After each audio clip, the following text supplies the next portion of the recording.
I believe that ancestral trauma is the deepest vein of who we are. I believe that it's like a blueprint to the lessons that we're here to learn in our lifetimes. There were these patterns that I desperately wanted to break that followed me no matter what I did. And when I started kind of exploring my ancestry, my relationship with my mom changed drastically, and I met my partner of the last 5 years the next day. And it's like the energetic field attracting experiences that need to be completed for our lineage. How can something that happened generations ago still impact us today in the present moment?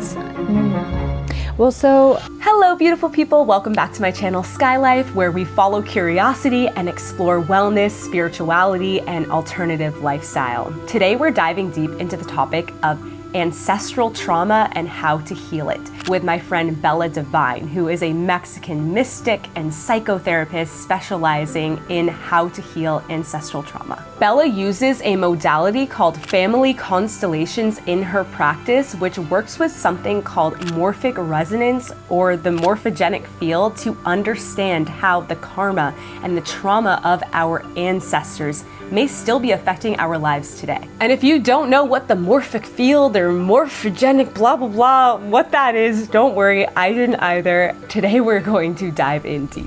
So first, Bela and I sit down for an in-depth interview with some really interesting synchronicities along the way, and then we get to see the Family Constellations modality in practice, in action, as Bela guides me through a really powerful session, followed by a beautiful fire ceremony.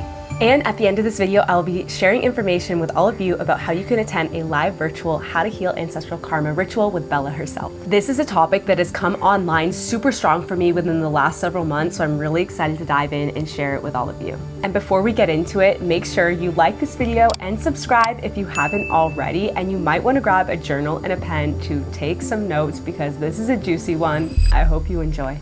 Bela, I have been wanting to talk to you for a long time and really dive deep with you into this topic of healing ancestral trauma, because this is something that has kind of come online for me in the last few years of actually understanding that, oh, what my ancestors went through affects my life here on earth right now. I'm also so excited for this conversation. I know we've been waiting to have it, and it feels like beautiful timing.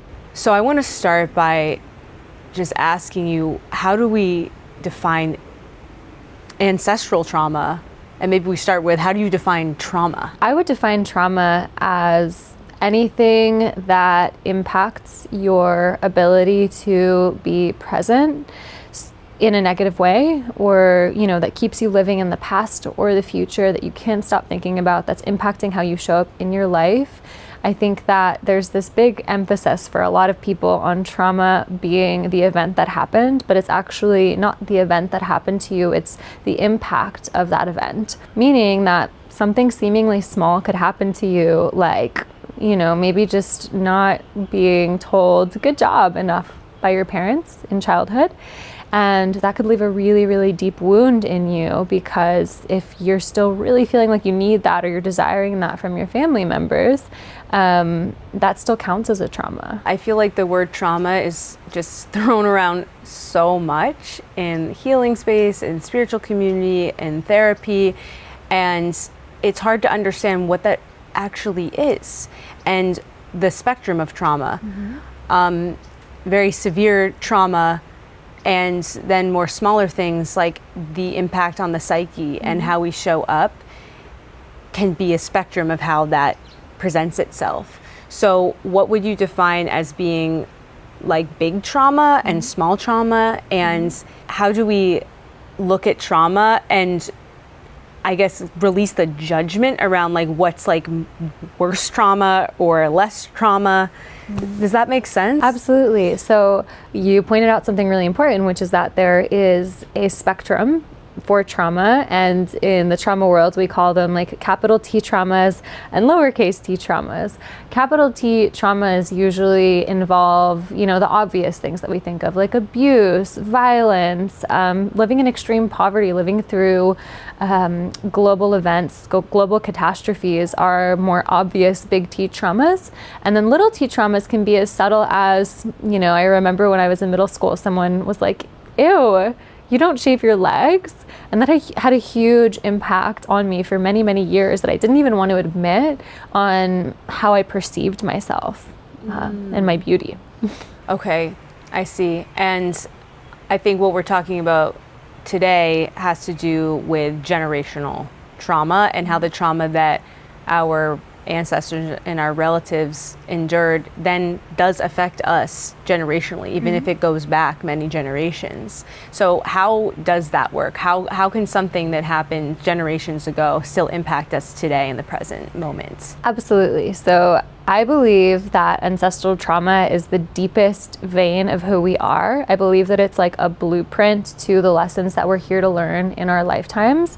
And the way that ancestral trauma is transferred is through something that's called the morphic or the morphogenic field.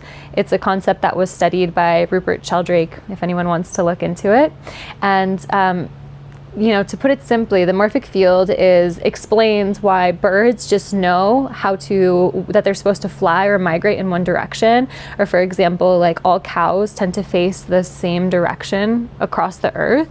And so morphic resonance or the morphic field basically just states that across same species organisms, there is information that is transferred, right? Without it being spoken or communicated, we're just born carrying it. And because humans, we have such an advanced intellect and consciousness, like we're an evolved consciousness on this planet, we can tend to have access to a lot more information in the morphic field. And so through this phenomena of morphic resonance, we experience the transference of traumas. And so it can skip generations, but essentially it tends to manifest in people when there are secrets in the family line or when something went unresolved within a family. Then it'll usually manifest in somebody who's younger, in younger generations or newer generations. I just got chills because I feel like after having learned what has happened in my lineage and diving deeper into that in the last year, I can see how there was things that were unresolved that I'm feeling the weight of today. So tell me more about your lineage and your ancestry and why it's important to do this work for you and share this. So my ancestry on my mom's side is native to Mexico. We have Toltec and Huaritzia or Huichol roots. And so my grandmother was a big part of my life because when I was young, my mom would kidnap me and bring me to Mexico, leave my dad, and I would live with my grandparents and my abuela. We share a lot of karma. Like, I don't know if it's just because she's a really strong, independent woman. She was a woman who came from very deep poverty in Mexico and became a self-made millionaire. And as gifted and wonderful as she was, she also had a lot of secrets and a lot of burdens ancestrally to break that I feel like were transferred onto me. Maybe because I spent so much time with her when I was a child. And so when I was a child, one thing that she really did with me was sit me down to learn these energetic practices, right? So when I was a little girl, I would see angels, and I remember being at the dentist with her, and instead of her invalidating my intuition, she would say, my granddaughter sees angels, right? And so as a little girl, my intuition, my imagination were really able to unfold and cultivate. A lot of children lose touch with that because their parents say, that's just make-believe, and they introduce skepticism and they tell them to grow up, and then those gifts that we're really in touch with when we come into this world, when we're like the pure soul essence incarnating, they get turned off, and it's something that we can turn back on. But having never really had that invalidated until I was much older, maybe like middle or high school, coming back to those ancestral teachings about energetics, about my lineage, felt like coming home, and it gave me such a strong sense of my identity in the world. And I really love claiming my native lineage because I believe that bringing that ancestral wisdom to the modern age is really, really important. I think so much of the healing that's needed on this planet is reverting back to the gifts of our ancestors. And I think something that I love about Family Constellations is, although we are righting the wrongs and the energetic imbalances and the wounds within our family through this work, we're also able to tap into the gifts of our lineage. There's so many gifts, even from some of the people who maybe had a lot of shadows or wounds. Like, there are gifts there to be accessed. And so when I found ancestral healing, it was so potent to me, because I've always been so family oriented, and I've been so fascinated by my elders, and I've been taught to respect them, and I want to support people in returning back to that connection to their own ancestors, because we all have ancestors. We all are native to somewhere, and that remembrance is important so that we can return to oneness with nature. You know, my version of spirituality is actually quite grounded. I think a lot of people are like up here, and it's like, you know, it's so reliant on them being the healer. I don't believe that I am the healer. I teach people how to heal themselves, and I let the divine move through me to help teach people how to heal themselves, but I'm not doing that for them. Okay, there's a lot to unpack. So how does this work scientifically, if you can speak to that? I mean, is it held in our DNA?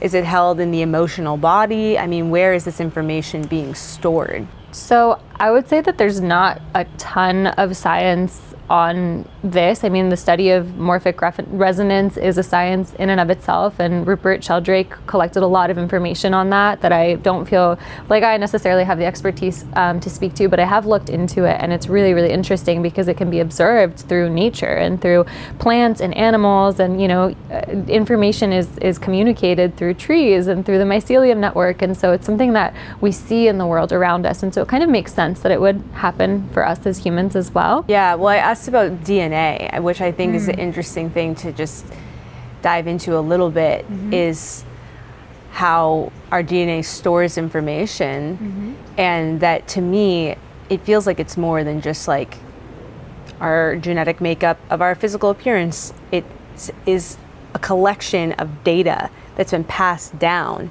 through like thousands of years. Absolutely. That we must have traces. I mean, we have in our DNA literal like traces of all of our ancestors. So does the trauma of our ancestors get passed through DNA, or is it more of like an emotional thing that's just kind of like trickling down through the way that we interact with our parents, grandparents? Is it something that gets passed down through behavioral So patterns? I would say that I definitely believe that it is transferred through DNA, right? Like, there's this concept that so much of our brain matter or our DNA is just junk DNA, right? You've probably heard of this term. And I don't believe that one bit. I believe that we can activate certain genes. This is something that's been studied in epigenetics. And so I do believe that information is transferred through our DNA. From a more spiritual standpoint, and from the way that I understand it, it's also energetic. And I think that ultimately all of the trauma healing modalities, breath work, somatic work, IFS, family constellations, are ultimately all trying to get to the same thing, which is the energetic root of the trauma being stored in our mind, body, and soul.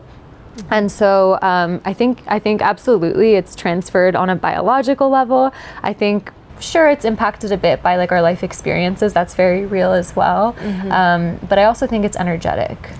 Yeah. Okay. I want to go into that. How do we get to the root of these traumas? And I think what's interesting to discuss as well is that, I mean, in just our lifetime, we have imprinted trauma from early childhood that it can feel overwhelming to then feel like, well, I also have to heal my ancestors' trauma. So how do you support people, first of all, in just like navigating like the weight of feeling like, oh my gosh, there's all this healing to do, and it's like my responsibility as a conscious person who wants to create a new pattern generationally? How do you like support people in feeling the overwhelming sense of all of the things that need attention? Absolutely. It's such a good question. And that's actually what drew me to ancestral work, because I've been in the trauma space for a really long time. And I started with inner child work. You know, we have teachers like Dr. Gabor Mate, who says that all trauma originates in childhood. And I actually disagree. I think that childhood trauma is a symptom of ancestral trauma. I believe that most of the time, the stuff that's showing up in our childhoods that has to do with our parents, it's because of this concept of morphic resonance, and it's like the energetic field attracting experiences that need to be completed intended for our lineage so that we can experience liberation, which can be like a really big and maybe scary idea for some people, especially people who have been through a lot of hard things. But, you know, as we'll see later on when we do a little family constellation, things will be revealed, like information is revealed through the energetics of the morphic field. And so I think that ancestral healing to me, and why I'm in such deep devotion to it, is because it changed my life so deeply. There were these patterns that I desperately wanted to break that followed me no matter what I did, no matter what modality I tried. I still felt this like heaviness. And when I started kind of exploring my ancestry, both with what I knew about my ancestors and then also just like what would come up when I was in these sessions, I started noticing patterns healing. I started noticing my relational dynamic shifting. I started noticing that what I was attracting into my life was more aligned with like me breaking the pattern. Wow. Okay. Yeah. So how did you become passionate about this topic of healing ancestral trauma and understanding your own lineage? So it started with a family constellation session with my longest time mentor. I think it was like 6.5 years ago now. And she was just visiting to see my family, and we went out to dinner, and she pulled out her shamanic wheel. She said, "Do you want a family constellation?" And I said, "I don't know what that is, but sure, let's go for it." And we started by identifying the heaviest of what I was living, which we were able to boil down to this belief that was love will never last for me. And then she pulled out these little Playmobil figurines, which are the very ones I use. And we would drop them over the green circle in the shamanic wheel, which represents the present, and they would fall on different parts of the wheel. And through this session, a lot of information that I didn't even know came through, which was part of what I loved so much about family constellations. A lot of times people come to this work and they're like, well, what if I don't know a lot about my lineage? And that's what's so beautiful about using the shamanic wheel or using people as representatives, is information will come through. So one of the little figurines had fallen on the line between life and death on the shamanic wheel. And my now mentor looked up at me and said, "Your mom had an abortion before you were born."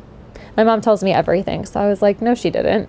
And my mom was there at the table as well. And she looked like she had just seen a ghost. And she's like remembering, and she's like, "Yeah, I did. When I was 18 years old, I had an illegal abortion, late term in Mexico. I almost died."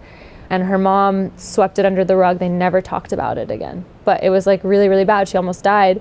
And so what that meant in my constellation is that I had been carrying this heavy burden of love not lasting for me, in part because I thought I was the first in my family. And this might be a lot of information, but in family constellations, there are these, essentially, they're called the orders of love. Mm-hmm. And essentially what the orders of love state is that depending on when we're born into our family, we play different roles. So our parents and our grandparents are our elders, and then even just with siblings, you know, there's the oldest sibling who carries a little bit more of the karmic responsibility, the middle child, and then the younger child, and they all have different roles, right? Mm-hmm. And I thought I was the oldest child. I thought that was my role to play here on both sides of my family. And so through this constellation, it was revealed that there was actually another baby that really, really wanted to come through, and that almost came through, that was meant to be the oldest. And so part of creating energetic balance in my unique constellation was honoring that baby's life and repeating to myself, like, I am the second, to kind of course correct. And I can't tell you how much that like liberated me. And I suddenly felt so much less responsible for everyone in my family. I was always the glue. There are things like that that can come to light even when you had no way of knowing it, or when these secrets are so hidden. You know, and sometimes it's speculation, but even just by considering that truth and honoring that potential truth, it can make a really big difference. So after that experience, I felt so much change in a way that I had never experienced with any other modality, that I fell in love with it. Wow, that's really wild, that she just picked up on that from the placement on the wheel. And it just goes to show that, yeah, these modalities, there's something deeper is going on. I feel blessed that in my childhood, I don't feel like I had any big capital T trauma.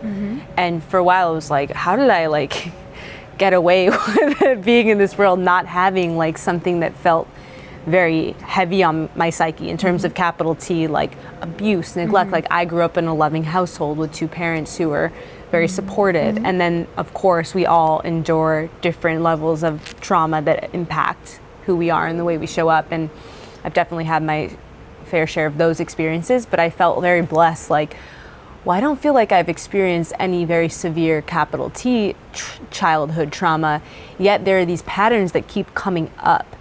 And when I would go into different healing sessions, breath work, or different types of hypnosis therapy, there would be like these memories that I felt like were from a past life, but then after having a call to dive into my ancestry and learn about my ancestors, I would have had a vision that was directly the story of like one of my ancestors. And I was like, oh my God, that makes so much sense as to why now I'm having this thing and this pattern that keeps coming up, but it doesn't have to do with like my lifetime, but somehow it's manifesting in my lifetime.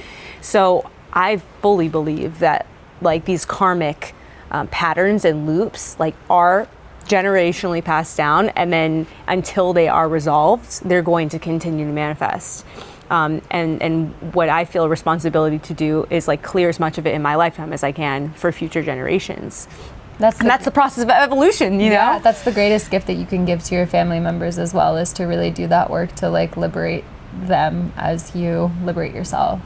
Yeah, I think that I feel a deep sense of gratitude to my ancestors and all that it took for them to provide me the opportunities that I've had in my life. I mean, I hear on both sides of my lineage, it's just these stories of like sacrifice, hard work, like just coming from nothing. And even to have been born in America was choices my great grandparents made by immigrating here for opportunity.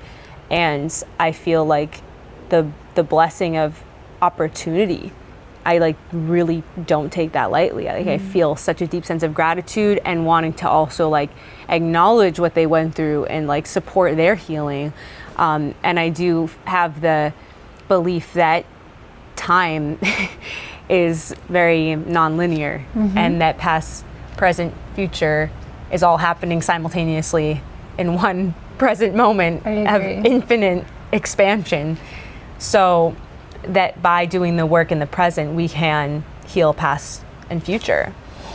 Absolutely, I would completely agree with you. And you know, I think the Morphic Field talks about one level of this energetic field that we cannot see or touch, but we can feel its impact on us. I mean, just to relate it back to ancestral trauma, when you are around your family members and they place an expectation on you, or you see them in this thought pattern or loop, it brings you right back to the age when it hurt you the most. Like, no matter how much work you've done, being around your family members, it will trigger that, and it'll make you realize how big it is, because it's such a big part of your karma, and because that's how powerful energy is, right? And we are energetically tied to the people in our lineage. And so what you're talking about is also like the quantum field, this idea that, you know, all energetic possibilities exist at once. And so I believe that there's like this larger energy field, and there are like dimensions to it, and it's not linear.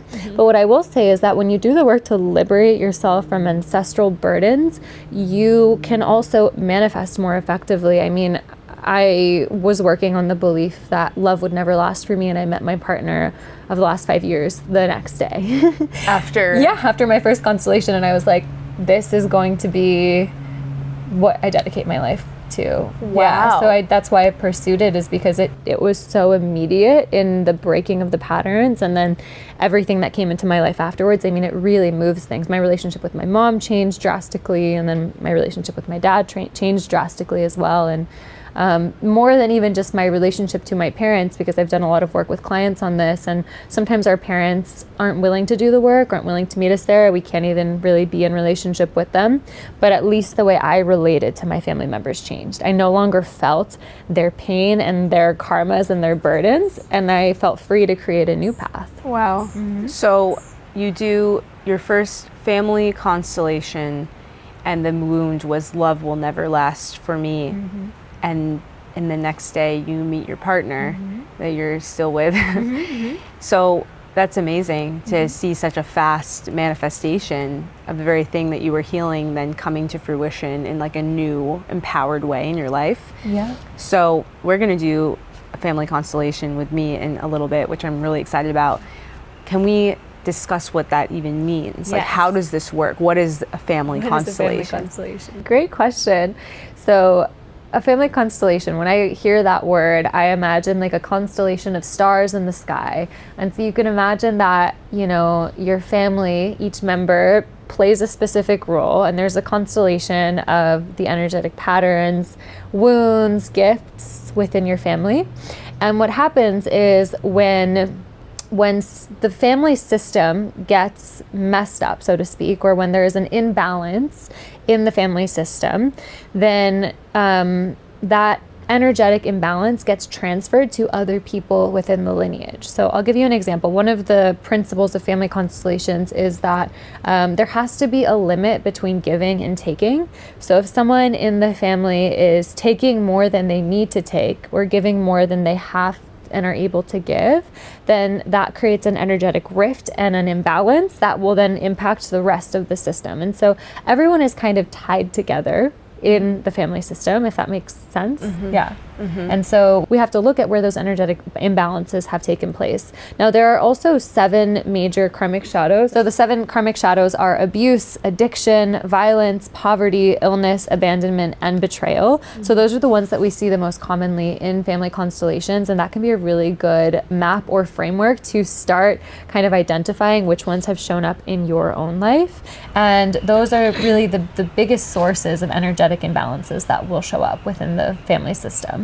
Okay, so in the family constellation modality, how are you receiving this information about what happens in your lineage? Great question. So it's not the facilitator that is channeling this information. I mean, you could say that the facilitator is like an open channel, or really the facilitator is more like a guide that holds space for the information that comes through.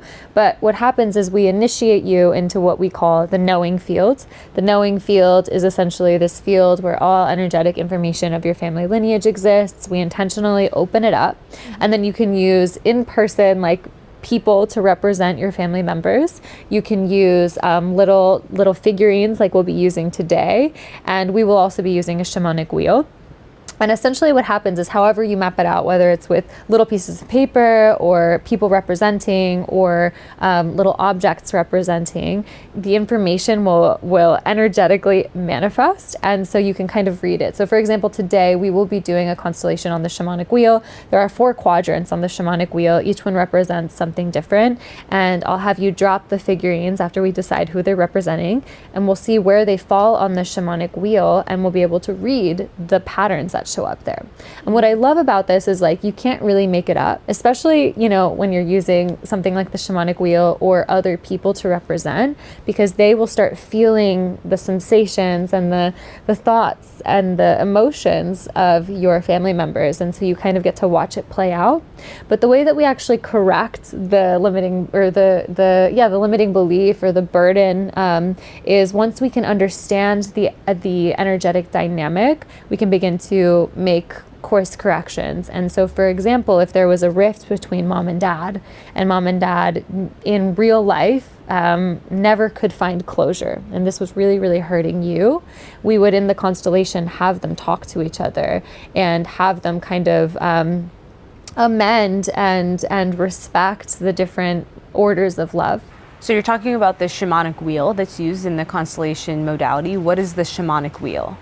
So the shamanic wheel is also known as the wheel of the 4 directions. It's something that is used in a variety of different native indigenous groups for shamanic practice. Specifically, the Lakota tribe uses it. And so the way that I was taught constellations is really honoring the different roots of different indigenous groups. So we use aspects from the Kero lineage, who I've studied with, the Lakota lineage, and then also the Zulu tribe. The Zulu were kind of the first people that Bert Hellinger, the creator of Family Constellations, studied as they kind of did these family constellations in their tribe. The shamanic wheel has 4 different quadrants, which we'll see in a little bit. And it's essentially a way to read different patterns. And so there's a quadrant that represents like, infancy, teenage years, adulthood, death, afterlife. And so based on where things are falling on the wheel, there are different symbolic elements to each quadrant. And so I like it because it's kind of like a map of all aspects of life and death, so we can really see things clearly through it. Sometimes I personally, just being totally honest, like I get so skeptical of these types of things, like throwing bones or like tarot, because I'm like, are we just like making shit up? Like you're just throwing some stuff on a board. Like how much could that really tell you about your lineage and what happened to your ancestors? But then these types of things like happen, and it's like, how do you explain that? I totally hear your skepticism, and honestly, if I hadn't had that experience or the kind of teacher that I had leading, I probably would have been skeptical as well. But there can be an incredible energy healer, and there can be someone who's just putting their hands over you and nothing's actually happening. There can be someone who's really an open channel, and the tarot reading is like telling you things that you didn't even want to see, but that are true deep down.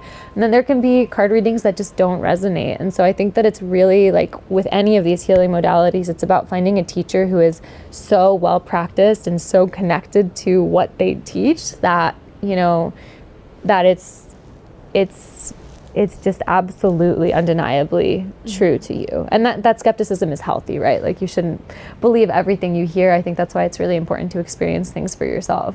Yeah, I think it can get very dicey in this space of discerning and navigating what's true and what's BS. It's like the Wild West. And I've experienced some of the most potent healing, and then also stuff that I'm like, this is like, what is this? Like, what are we doing? Yeah. Well, so before we dive into our constellation session, I'll give you a brief overview of the wheel too, so that you understand the map. And this is something that as a facilitator, I think is really important. I don't like to be super vague with my clients. I want them to understand exactly what is happening before we even go into it, so that they can really use their own discernment and see for themselves, right? Because what's happening is when we drop these pieces on the wheel, the morphic fields, the energy is leading them to where they need to go, and that's how it manifests, and that's what I trust. I also think it's really important as a facilitator to do the work to get your ego out of the way, so that you are a clear channel for spirit and for what the energy field wants you to know, wants the client to know, right? I think when people's ego's in it and they want to be the greatest witch or shaman or whatever, then a lot of the times they're not an open channel, and the information that comes through is BS. Yeah, very muddy and like, and then it's just this weird feeling. And also, I think that I see a lot of readings or channels are often sharing things that like could be applied to anyone. And it resonates, so people are like, oh my God, that resonates, but it's literally because it would apply to literally anybody who is experiencing life on Earth.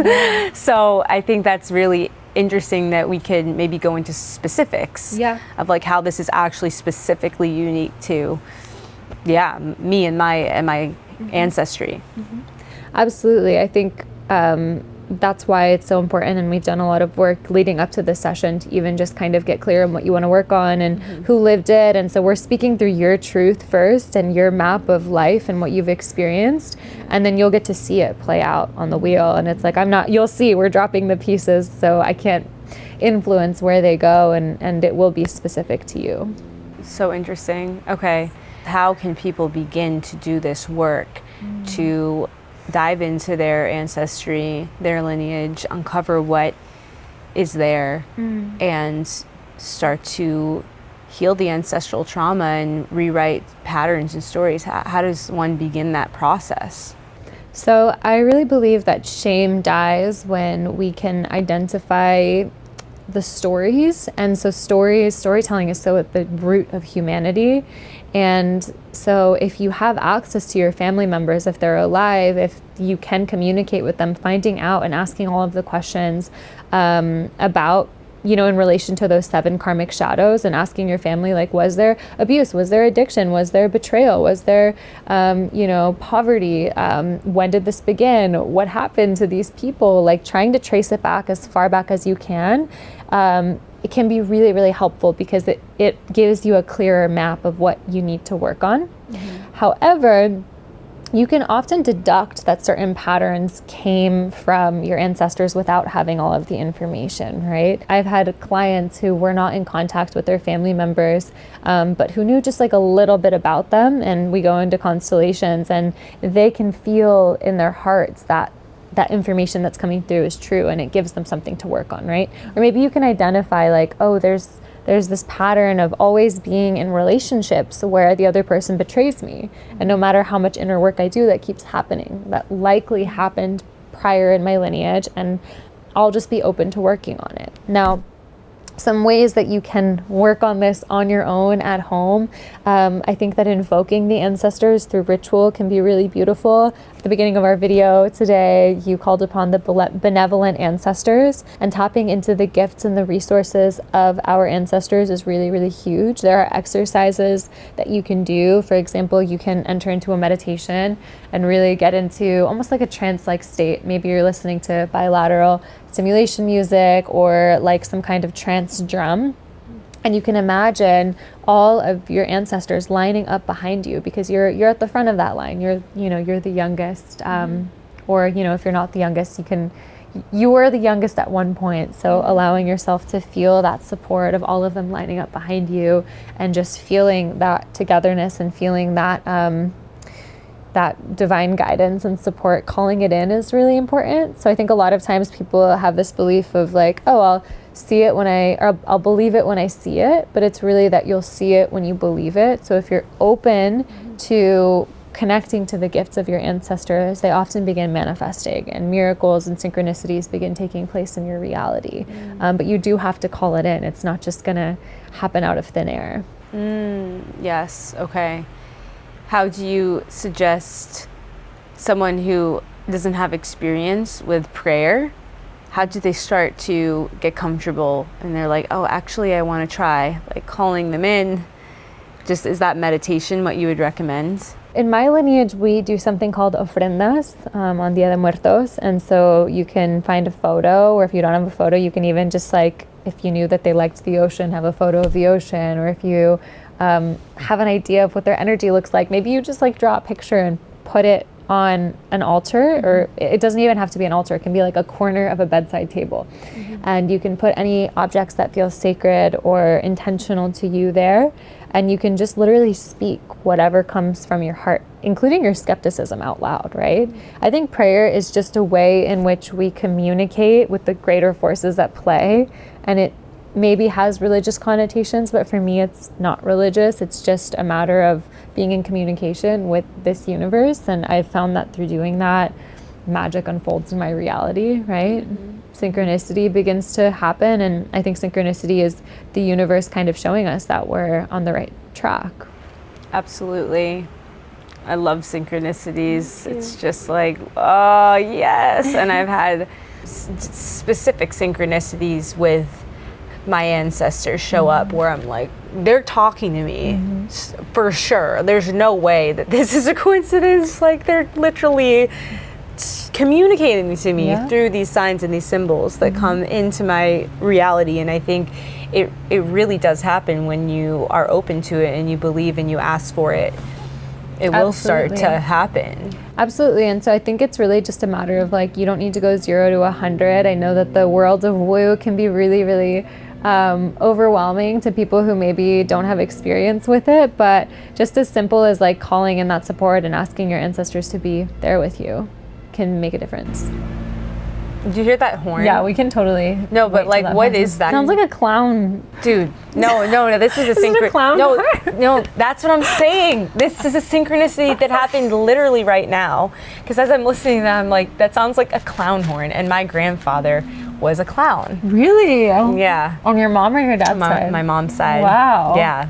he would dress up like a clown and be in like the town parade and blow and have his horn and his like rubber chicken, and he was he was a clown. Yeah. And it's so interesting because when I was like little, I had a fear of clowns, but he wasn't a scary clown. He was like the most joyful, like amazing clown, and like it's the synchronicity of the clown like will come into my reality. Yeah. Like that's so weird that just happened. You know, I'm not surprised, and I was going to tell you that even leading up to this video, we were planning this, and I was at a trauma intensive retreat with my mentor who trained me in Family Constellations up until 2 days ago when I got back, and we were doing Family Constellations for so many people, including Dr. Richard Schwartz, who was there. We got to do a Family Constellations for him, and he's the creator of internal family systems, and so, you know, just getting to be so deep in that experience, I had my own constellation done there, and so I felt so ready to give one to you because I had just been in that energy all week, so it felt really, really like divine timing for me as well. Yeah, I'm like, wow, I feel like I'm gonna cry. I'm like, as soon as we're talking about our ancestors just giving us signs, it's been quiet this whole interview, and then we hear a clown horn. Like, what? Like, I'm like, Rampy, like, it's so... Yeah, maybe we'll have to bring him in. Well, absolutely. We do have to bring him in because he's, I would say out of all of my grandparents, I was the closest with him. And he is my number one role model. And I think the ancestor, I feel like I really have a desire to make him proud and to fulfill like, to fulfill like his legacy or to carry his legacy. I just am so connected to him, and he really does communicate with me like in very strong ways. And before he died, he kept saying to me, like, we're counting on you, Skylar, we're counting on you. And I was like, oh my God, that's a lot of pressure. But I didn't know what he meant. What I thought that he meant when he was alive was like, oh, we're counting on you to be successful and like take care of the family financially, and you're the first child.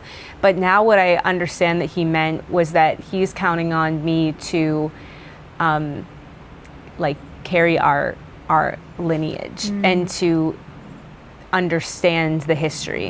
And he appointed me when I was in my teenage years, like at 13 or something, he appointed me as the family historian. I would go into all of his documents and like newspaper articles and like organize things, and he would have me do that like on summer vacation, and I would learn about him and his life, and like the more I learned about him, the more like proud I was to be his granddaughter and like his story and what he went through. And now I feel like in the last several months especially, I felt this strong call to like learn about my ancestry and to use ancestry.com and like track down relatives and like learn where I came from and build the family tree. And I think that this is a big part of it. Like, it's not just learning on paper what your family tree was and what your ancestors' lives were like on paper, but like understanding it on an energetic level. Yeah, and what were their secrets? What were the things that they could never tell to anyone, that even though they were usually, most of the things that go wrong in the lineage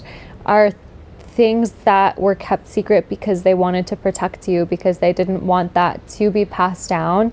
And it's passed down not as a curse, but as an opportunity for liberation. And so it's really, really powerful for that reason. Yeah, and I know on my dad's side, there's definitely stuff that happens that was swept under the rug that I think has to do a lot with the wounds we're going to talk about today, which is the wound around money. And just feeling like that part of my life is so stressful, and like there's a lot of karmic trauma around money specifically. And I think it has manifested on both sides, but on my dad's side, I know there was like stuff that happened that was kind of just hidden and was a secret, and it really like impacted some of my ancestors on that side. And what's very interesting is I had a vision of this story of like one of my ancestors on my dad's side, and I had this vision. I didn't know anything about really that story or his life, but it came in a hypnosis session in a past life regression. So I thought it was a past life at first, but then when I went to see my grandfather and he told me the story of my great-great-grandfather, it was literally the vision that I had in past life regression. I was like, oh, that's the same story. So it's so interesting how we can like access these stories through our subconscious. Yeah. And it's like our subconscious is keeping track and code and memory of everything that happens. Absolutely. And I think going back to that idea that our DNA stores that information, I mean, we know that we have the ability to turn certain genes on and off. And so it would make sense that we would have that information encoded into us if it's our role to break it. And usually you can also tell a lot about what karmas you're here to break, what patterns you're here to address in your lifetime based on what happens to you in your life, right? So if there's this sense of stress around money, or there always seems to be like scarcity or poverty, or like there's some pattern there to break. I mean, if you just notice that and you look at your lineage, most likely there's going to be people who lived that before you, and that is enough to begin working with it. Okay, great. So I think this is a great segue into working on it. Yeah. Using family constellation modality and seeing it in practice. Let's do it. And I'm really excited because I think this is a thing that I think a lot of people are struggling with, especially right now, is this wound around money. I think also because like most of the population has been kept in a place of disempowerment around it, and it's affected like so much of our lives. And so I'm hoping that this can, support other people who are struggling with this specific wound. Absolutely. It's a really, really big one now more than ever, probably. So let's do it. I can't wait. Let's dive in. Okay, to the altar. Let's go.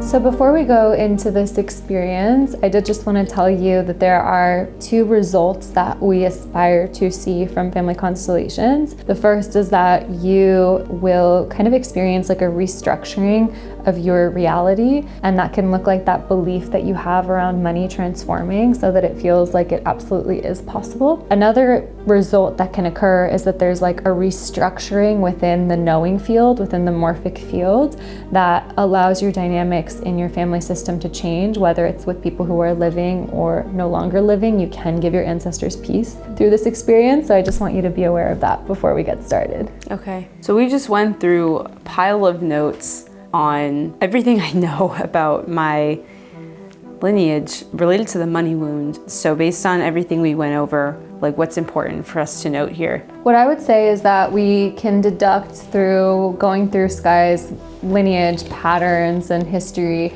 that most of these money wounds come from her paternal side of the family, and they're kind of enforced by the maternal lineage. So maybe the women on the maternal lineage didn't have the opportunity to pursue their dreams because they were focused on raising families. I can't think of a woman in my ancestry that I feel like was pursuing their dreams or their calling and was successful.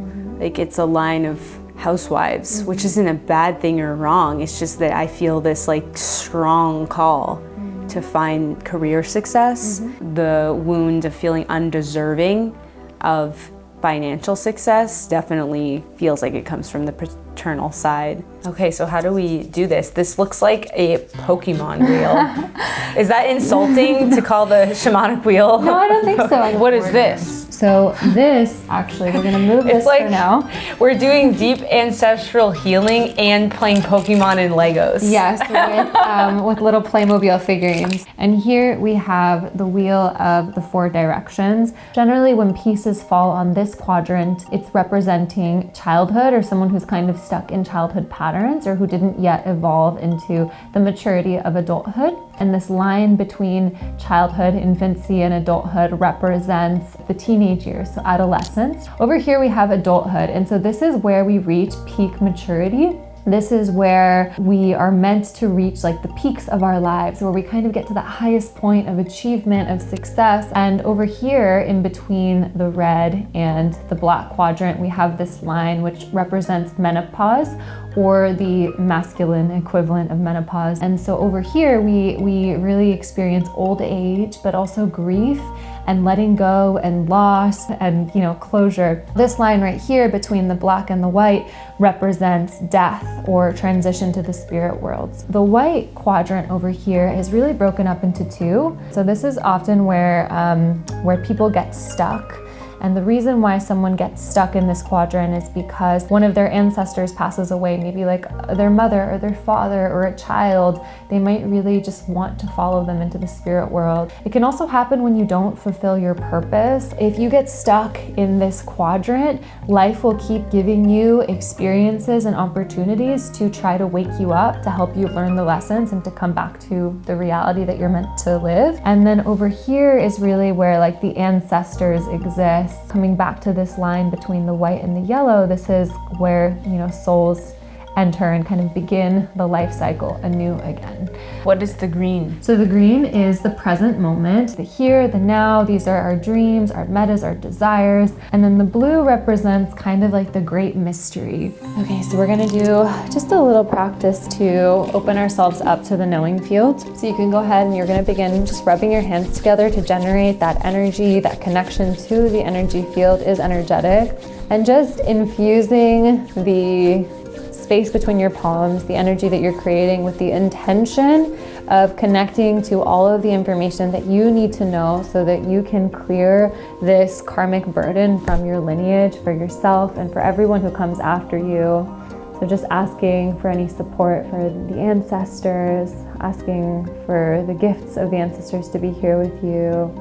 And then whenever you feel ready, you can cross your arms, place them on your shoulders. Feel that energy that you just generated just beginning to kind of drip down through your body, breathing it in. And in just a moment, we're going to open up the knowing field. As soon as you place your hands down by your side, we will be connected to the knowing field and open it up with the wheels. Okay. The entire Family Constellation session was an hour and a half and deeply personal, so I'm going to give you an overview of what happened, and if you want to watch the entire session, you can subscribe to my Patreon for $5 per month, where I share extended and bonus content from every video on Skylife. We first started by dropping the Lego people onto the shamanic wheel and standing them up in the placement and direction of where they fell. I didn't understand how this was going to tell us anything. Well, based on what you said, this seems like exactly where I am in my life and like defining myself and who I am. But Bela read the wheel based on these placements, and it was so accurate to the dynamics within my family and lineage. Here we have this abstract piece of maíz representing this belief, this part of you that believes that, you can't be successful doing what you love. And it felt right on the line between the spirit realm and infancy. And so what this tells me is that this was a belief that you had even before you came into this world. Like, this is a karmic burden. That's how strong this part of you is. We then used a psychotherapy card deck to pull a card combination for each person on the wheel. She had me interpret the cards myself first to see what I was receiving, and the cards were almost spot on to the situations and energetics within my family. What do you see there? I feel like there's this sense of disappointing, like my ancestors. If I don't fulfill this or break this pattern, or if I don't find success. Then Bela had me connect with and communicate with each of my family members, having a conversation with them to release the karma from my consciousness and reprogram a new belief and pattern. No, I want you to say to your great-grandfather, I want to change how we relate to each other. I want to change how we relate to each other. But I need you to take responsibility for this shame and guilt. But I need you to take responsibility for the shame and guilt. So that I can access and connect to your gifts. So that I can access and connect to your gifts. I'm done feeling this pain that isn't mine. You go your way. But I'm going to create a new path. But I'm going to create a new path. This part definitely got emotional. I really felt like I was connecting with each of their souls. I'm going to live my life in your honor. By breaking these patterns. By breaking these patterns. And showing you that it's possible. And showing you that it's possible. Then we replace the Lego people around the shamanic wheel to represent the rewiring of the pattern and each soul being able to continue forward on their unique path with more cohesion within the lineage. We're gonna put these women behind you, backing you up as you move through your adult life. Family Constellations was such a fascinating modality to experience, and I felt such an emotional release and energetic shift through the process. And remember that now you have this opportunity. If you don't want it, life will give you other ones, but the opportunity is to really imprint this belief in this new way of life where you do get to be financially successful and abundant, doing what you love with love. When we close out constellations, I will let you know that energetically things tend to move, synchronicity tends to come up. I would really, really recommend that you repeat this new phrase to yourself every single day, just once a day. Put it on your mirror. So this is when imprinting new beliefs really, really does work rapidly. But you need to practice repeating it because the ancestors and the morphic fields are listening and reorganizing. So just know that the universe will bring you lessons and tests, and it's really, really important for the next 30 days while this solidifies for you to really, really imprint that into yourself. I feel kind of scared because it feels like it's actually going to be like a big shift, so I have to take the action to embody it. It's like, who knew like Legos and the Pokemon ball could create so much healing. Well, in my lineage, they say that imagination is really the key to all healing, and it is. If you can imagine it, it's possible, and sometimes we need these tools. Like, I think that's why we're so conditioned as children out of our imagination and told to grow up, but that doesn't really seem to get anybody anywhere, so. Imagination is everything. Yeah. Thank you so much. Oh. Let me give you a hug. This was so powerful that I really want to bring this to the Vibe Tribe community and have you be able to share these gifts with them. So we are going to be doing a ritual that Bela's going to lead for the community. Do you want to share what we're going to be doing? Absolutely. So what we'll do for the ritual is I will give you all some homework to basically pick one of the 7 main karmic shadows that has happened in your family that you want to release, and we'll do a very accessible but beautiful ritual so that you can begin clearing that pattern, and so that you can also feel empowered in your ability to do some of this work on your own. Beautiful. So the information to access this ritual is in the video description. If you're watching it before the live date, then please come join us live, and if not, the access to the recording will be in the video description. Yay! Hey, beautiful. Okay, so what are we making? We're making a despacho, which is essentially like an offering to Mother Earth and to the spirits and the greater forces at play. What we're going to do is, in this piece of paper, I want you to write the belief that you're releasing, cross it out, and then you're going to write the new belief. So now we'll go through and we'll add in each of our offerings one by one. So the corn symbolizes abundance. The confetti is celebration, joy, play, and life. Bay leaves symbolize warding off negative energy, the actualization and purification of our desires. The sugar represents the sweetness of life, so inviting in more sweetness and also giving sweetness as well. And Benita's curious about the sugar. You want the sugar? And then you're going to use this red string, which symbolizes protection, to tie your little despacho up. So just explain what I should do again. So you're gonna blow on it 3 times, just like holding your intention in your breath and basically sending off this little gift, this despacho, with your breath. And then whenever you're ready, you can drop it into the fire as an offering and just symbolically releasing that belief, that pattern.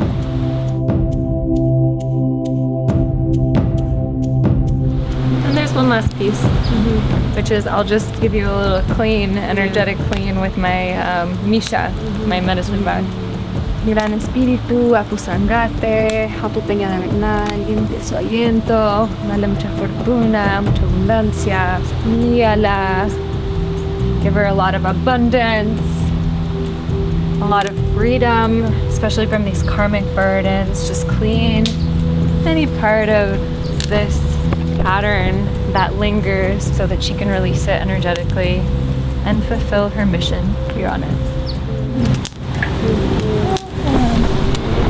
That was beautiful. Thank you so much. Yeah, my pleasure. You are really integrating the wisdom and teachings of your ancestors with new modalities and trauma-informed healing, and it's so cool to see like ancient wisdom being merged into modern day. Thank you so much. That means a lot. I really try to bridge the gap between psychology and spirituality and, you know, the ethers and then also the wisdom of our planet.